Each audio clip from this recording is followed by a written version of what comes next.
Hello, everyone. Welcome back to the Spoken English Podcast. I'm Sam.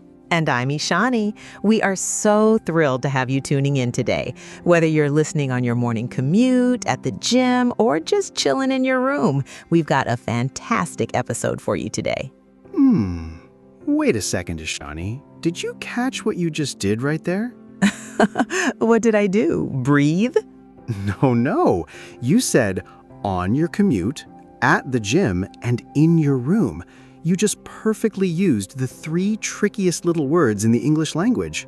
Oh, you mean prepositions. Yes, today we are tackling the big three: in, at, and on. Exactly. These three tiny words cause so much confusion for English learners all over the world.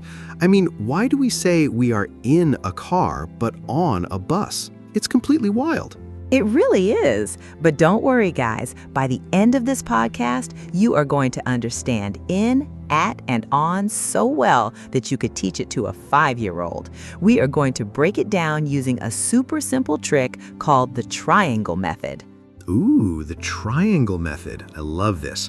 So imagine a big upside-down triangle. The top part is the widest, right? That represents in. It's for the biggest, most general things. As we move down the triangle, it gets narrower. That middle section is on. It's a little more specific. Finally, at the very bottom, the sharp, tiny point of the triangle, that is at. It is super specific. That is a brilliant visual, Sam. Let's start by applying this magic upside-down triangle to time. How do we talk about time using in, on, and at? Let's start at the wide top with in. Right, so in is for big, general blocks of time. Think of it like a giant container. You put months, years, decades, and seasons inside this container. For example, my birthday is in October. Exactly. Or the movie came out in 2023. We love to go swimming in the summer. You see, October, 2023, the summer, these are huge chunks of time. You wouldn't say on October or at 2023. Definitely not. It just sounds wrong to the ear once you get used to it. We also use in for parts of the day. So I drink coffee in the morning, she reads in the afternoon, and we watch TV in the evening. But wait, there's always an exception in English, isn't there? What about night? Ah, yes, the infamous exception. We don't say in the night when talking about general routines. We say at night. For example, the stars come out at night. It's just one of those weird rules you have to memorize. Okay, so in is for the big stuff: months, years, seasons, and parts of the day. Now let's move down our imaginary triangle to the middle section. The word is on. On is more specific than in. We use on for days and dates. Spot on. If it has the word day in it, you use on. On Monday, on Tuesday, on my birthday, on Valentine's Day, on New Year's Day. Yes, and dates too. If I want to tell you exactly when the concert is, I'll say the concert is on July 15th. Even though July is a month, because I added the specific day, the 15th, I have to use on. Let me test you, Ishani. What if I say, let's meet up the weekend? Well, in American English, we say on the weekend, but our friends over in the UK often say at the weekend. Both are totally fine, but since we are focusing on that smooth American flow today, let's stick with on the weekend. Perfect. Now let's go all the way to the sharp, tiny bottom point of our triangle, the word at. This is laser focused. It's for specific clock times. Like, I will meet you at 5 p.m. or the train leaves at midnight. At points to one exact moment on the clock. So, let's put it all together in one mega sentence to see how the triangle works for time. Ready? Hit me. The launch party is in December on Friday the 13th at 8 p.m. Wow, that was smooth. In December, the big month, on Friday the 13th, the specific date, at 8 p.m. Big, smaller, smallest, wide, narrow, point. The triangle works.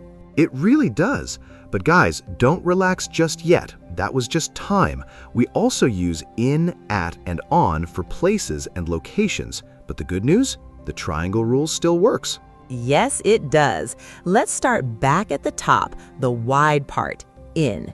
When we talk about places, in is for big enclosed spaces or geographical areas with boundaries. Think of in as being inside a box. Right. So countries, cities, and neighborhoods are like giant boxes. I live in London. She is studying in Japan. They bought a house in Brooklyn. And it also works for literal boxes and rooms. The keys are in my bag. Sam is in the kitchen. There's a spider in the box. Please don't say that. I hate spiders. But yes, if you're enclosed by something, walls, borders, a container, you are in it.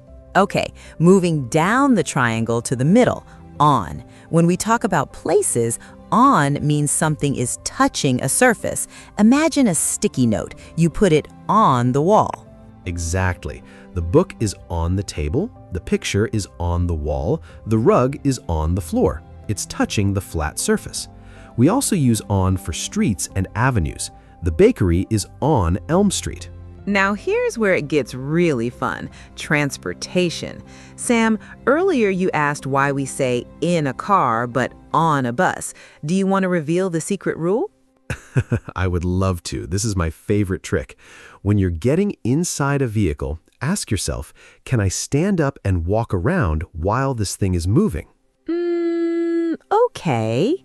If the answer is no, like in a car, a taxi, or a helicopter, you have to bend down and squeeze inside. So you are in the car. I am in the taxi. But if the answer is yes, I can stand up and walk around, like a bus, a train, an airplane, or a large boat, you use on. I am on the bus. We are on the train. She is on a flight to Paris. Exactly. You can't stand up and walk around in a normal car unless you're hanging out the sunroof, which I don't recommend. So it's in the car, but on the bus.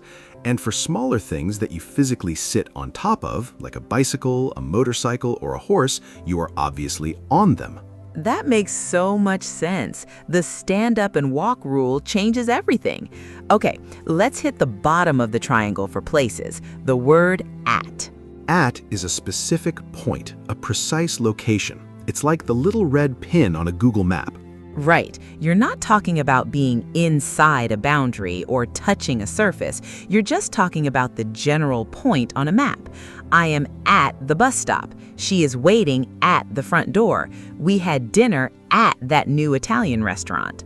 Notice how I said waiting at the door. You aren't inside the door. You aren't stuck to the surface of the door like a sticker. You're just standing in that specific location. Now let's look at a tricky one. What's the difference between I am in the hospital and I am at the hospital? That is a great question. Context matters here.